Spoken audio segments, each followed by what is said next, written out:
What is good, you guys? Welcome back to the Heat Report and welcome back to a brand new preview of probably one of the games of the season, if not the game of the season, when we look at the magnitude of this game and everything that is on the line.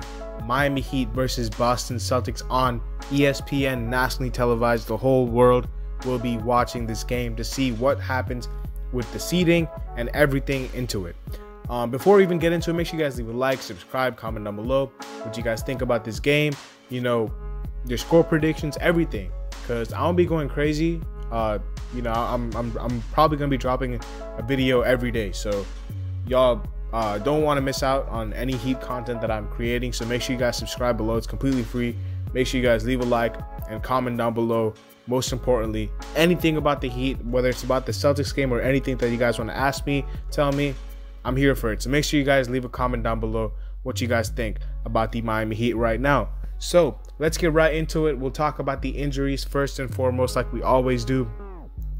Two big injuries for the Boston Celtics. Robert Williams has been upgraded to probable for tomorrow's game against the Heat, which is a boost for the Boston Celtics because in my mind he is their best center. I know Tristan Thompson is good, and I don't even know who their other center is. Is it Luke Cornett? Yeah, Robert Williams is in my eyes clearly the best center out of those three players. So he's probably going to be playing, which is going to be big because he's a guy who's a hustler. He's a guy who was projected to be a lottery pick, had some off the court issues and fell to 27, and the Boston Celtics got a steal with him. Jaylen Brown is a bigger one. He's questionable with an ankle injury for tomorrow's game against the Heat. This is going to be huge. If he does not play, it leaves us with a big advantage. It leaves them with a big disadvantage, because he is one of the most improved players this season. Not saying he's going to win the award, but he's very, very huge to their team, especially when Jason Tatum is not on. They usually rely on Jaylen Brown to, you know, pick up the slack. And if he's not playing tomorrow, we're going to have to take advantage of, you know, every opportunity we get, especially attacking them on the defensive end, because he is one of their premier defenders along with Marcus Smart. So Jaylen Brown and Robert Williams are their two injury-prone or injury-riddled players right now. Robert Williams is probable for tomorrow's game and Jaylen Brown is questionable. As for the Heat side, no major injuries apart from Victor Oladipo, if I'm not mistaken. I think he is the only guy who's definitely not going to be playing tomorrow. And I think Andre Iguodala is day to day because of a knee injury that he I don't know if you guys saw against the Timberwolves. Him and Cat bumped knees. He had to exit the game, but he didn't go to the locker room. He was just on the bike, so I think he's gonna be okay for tomorrow's game. I don't think he's gonna be out. But Oladipo's out. He did not travel with the Heat to Boston. He's out Sunday and Tuesday. So, like we expected, Oladipo is out. Let's get into the keys for the game. The Boston Celtics versus the Miami Heat game. The first key that I have is, can we continue this bench production? You know, the Miami Heat's bench has been very inconsistent this season, but our bench is notoriously known for having good players on it. Goran Dragic and Tyler Hero are guys that a lot of teams would love off their benches. Dwayne Dedmon is a very ideal backup center to have. And then you have the veteran presence of an Andre Iguodala. You know, even the guys that do not get playing time, Bielitsa is no slouch. And then you have the guys like the two-way players in Gabe Vincent, Max Strus. You have the younger guys in KZ Okpala and Precious Achiuwa. Off top, on paper, those names are no slouches. They're very good names to have off the bench. So can we capitalize against a weakened Boston Celtics bench, especially with no Jaylen Brown, if he's not going to be playing?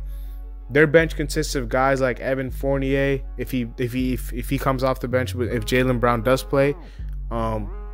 If Jaylen Brown does play, their starting lineup will probably be Kemba Walker, Marcus Smart, Jaylen Brown, Jason Tatum, and Robert Williams, or Tristan Thompson, depending on whether Robert Williams is good enough to start or not, according to Brad Stevens.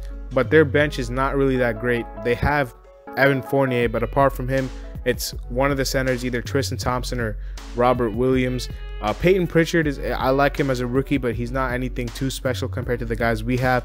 And then they have, you know, inexperience in Aaron Neesmith and Romeo Langford, Jabari Parker, Tremont Waters, Carson Edwards. None of these guys are, really going to be contributing that much, but who knows? A lot of these random guys go off against the Heat, but I'm just saying, on paper, our bench is the better bench. So if our bench can capitalize and, exploit their bench, I do think that, we have a great chance to win this game because they're a very top-heavy team. Another thing is the defense on Jason Tatum. That's the second key. Can we take Jason Tatum out of his game?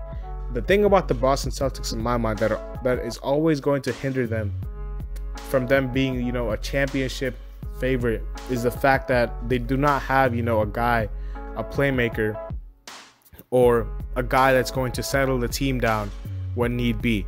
Jason Tatum is a guy like, I compare him to Paul George a lot because his play style is like Paul George, but he's a scorer. Jaylen Brown is I don't want to say spot up shooter, but when Jason Tatum's scoring the ball, he's in the corner spotting up. Kemba Walker is a guy, he doesn't get his shots a lot when Jason Tatum's in his bag. They kind of rotate like that, sometimes it's Jason Tatum, sidestep threes, and then there's Jaylen Brown creating his shot, Kemba Walker creating his shot. It's all individual shot creators, but they don't have a guy who's creating for the whole team. I think Marcus Smart is probably their best playmaker on their team, and he's not. If Marcus Smart is your best player, then you're in trouble because he's a decent playmaker, but he's not a guy that you want to have on your team to get the ball to your other players. So I do believe that the Boston Celtics can get into some times where they want to play some hero ball, and we can really exploit that with great coaching. We can really exploit that because if they're taking contested step back, side step threes, or contested floaters or whatever it is, we'll live with those shots all day, and that's what we have to make them try to do. We cannot make them try to beat us. We have to make them. We cannot make them try to beat us, by making flashy passes, because that's not the team that they are. They're going to try to beat us with talent because they're one of the most talented teams in the league. If you're talking about, off top, they're very top heavy, but their players are very talented. Jason Tatum, Kemba Walker, and Jaylen Brown notably are very extremely talented. If you look at their starting lineup, you can make an argument that their starting lineup is probably better than ours because they have 3 all-star caliber players, Marcus Smart and Robert Williams, whereas we have Jimmy, Bam, and then a bunch of guys that fit around them. So I believe that it's going to be team ball versus talent. That's what this matchup is. Like in the playoffs, the team ball won. Will it win again? Depends on if we show up, if our shooters show up. It's going to be very important if we're playing team ball. Duncan Robinson's going to have to be on. Bench is going to have to be on. And the last key that I have for this game, are we going to run the zone? Are we going to play the zone? The zone really confused the Celtics in the playoffs. They didn't really know what to do with the zone, and that was primarily because they do not have a playmaker. Their best playmaker was Gordon Hayward, which is why every time he entered the game in the playoffs, I wasn't really happy because, well, as a Heat fan, it was kind of like, oh, okay, they had their best playmaker in the game. The zone probably won't be as effective.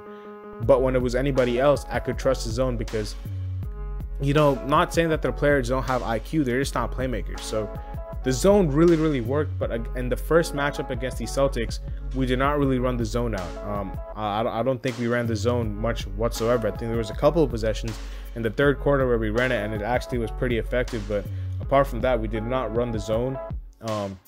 Interesting, very interesting that we didn't run it. But I do believe we're going to see some zone, especially if the Celtics are getting going. I do believe that we can see some zone,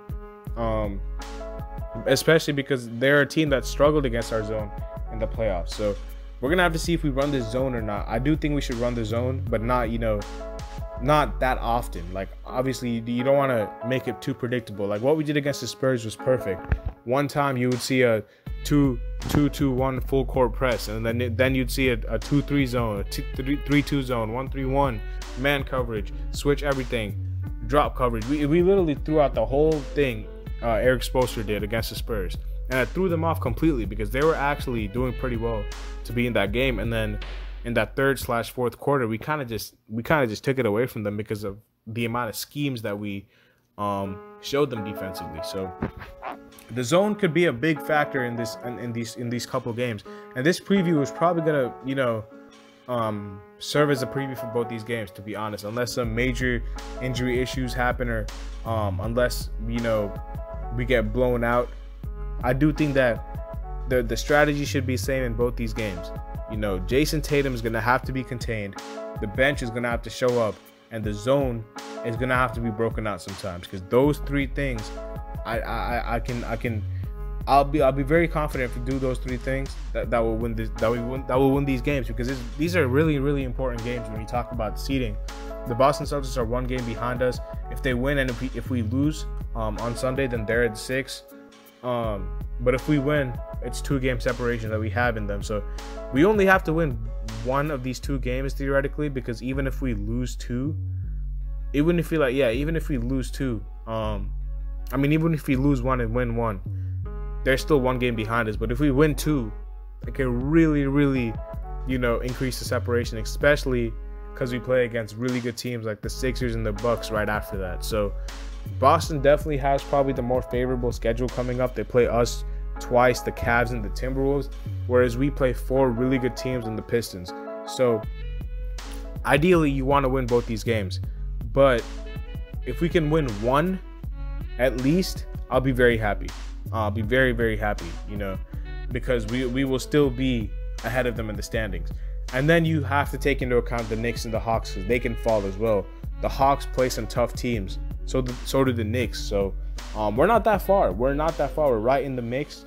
But yeah, it's going to be really, really interesting to see what we do in this game. I gave y'all my keys. I gave y'all the injury report, projected starting lineups. I think that's where we're going to wrap it up here. Hopefully you guys leave a like, subscribe, and comment down below your score predictions and what you guys think we should do to try to contain the Celtics. The Celtics have been struggling this year, but it's very similar to us. They've been hit by a lot of injuries and inconsistency from their lineups, but when they're on, they're a very, very dangerous team.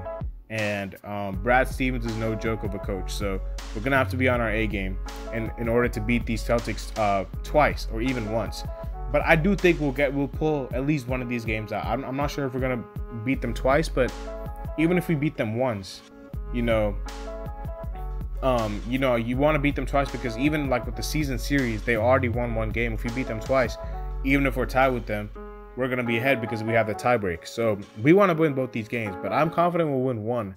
I'm just not sure if we'll win both of them. We're going to have to see about that. But make sure you guys leave a like, subscribe, comment down below what you guys think about the Celtics game. And more importantly, let me know your score predictions down in the comments below. I'll see you guys later as always, man. Peace.